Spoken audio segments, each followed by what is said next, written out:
মহাভারত।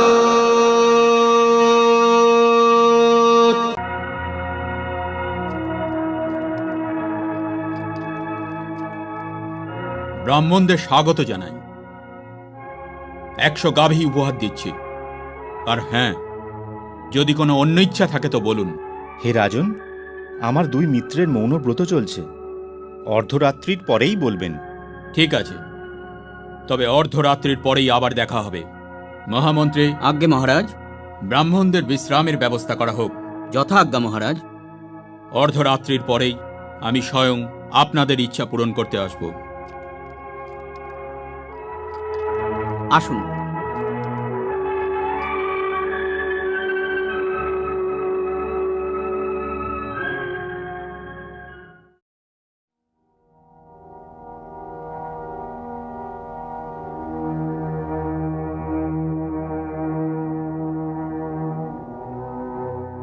উনি আসবেন তো বাসুদেব? অবশ্যই আসবেন। উনি যেমনই হন না কেন, কিন্তু ব্রাহ্মণদের খুব সম্মান করেন।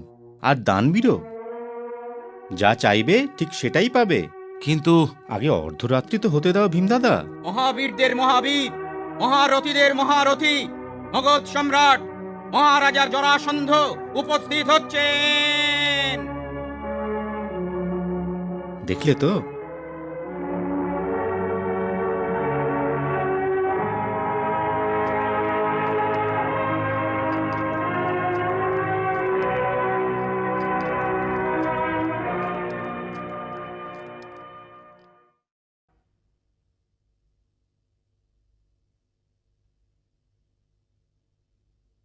আসন গ্রহণ করুন।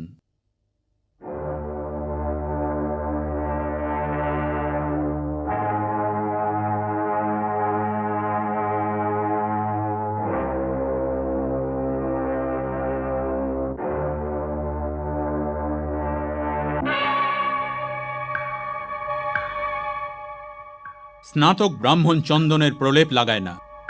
তুমি বলছো যে তোমরা সবাই ব্রাহ্মণ, কিন্তু তোমরা আসলে ক্ষত্রিয়। তোমরা আসলে কে? আমার কাছে ব্রাহ্মণ সেজে কেনই বা এসেছো?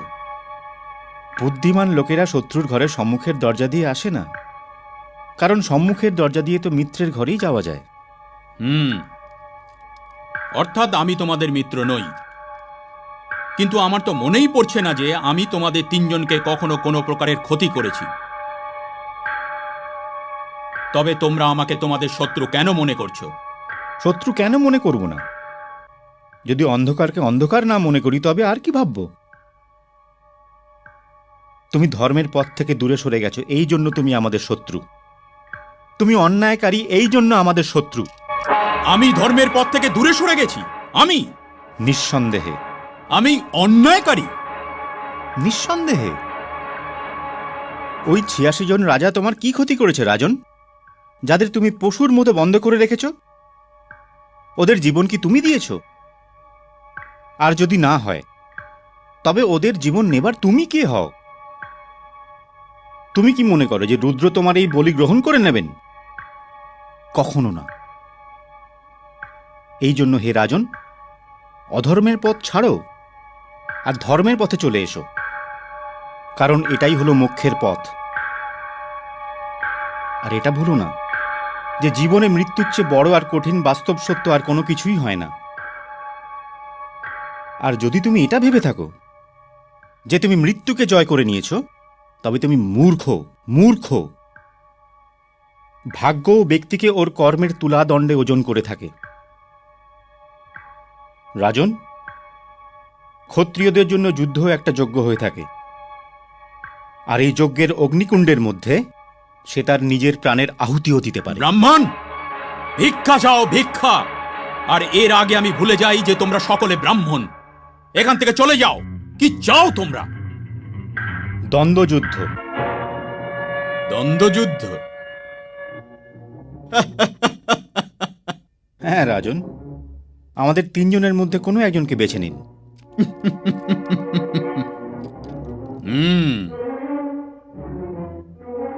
তোমরা দুজন তো ভীষণই রোগা। তোমাদের সাথে লড়াই করা তো আমার অপমান। তবু আমি তোমাদের সাহসের প্রশংসাই করছি। হ্যাঁ, এ ঠিক হবে। তবুও দ্বন্দ্বযুদ্ধের আগে নিজেদের পরিচয় দাও, কারণ তোমরা ব্রাহ্মণ নও। ইনি কুন্তিপুত্র অর্জুন, ইনি কুন্তিপুত্র ভীমসেন, আর আমি দেবকী নন্দন কৃষ্ণ।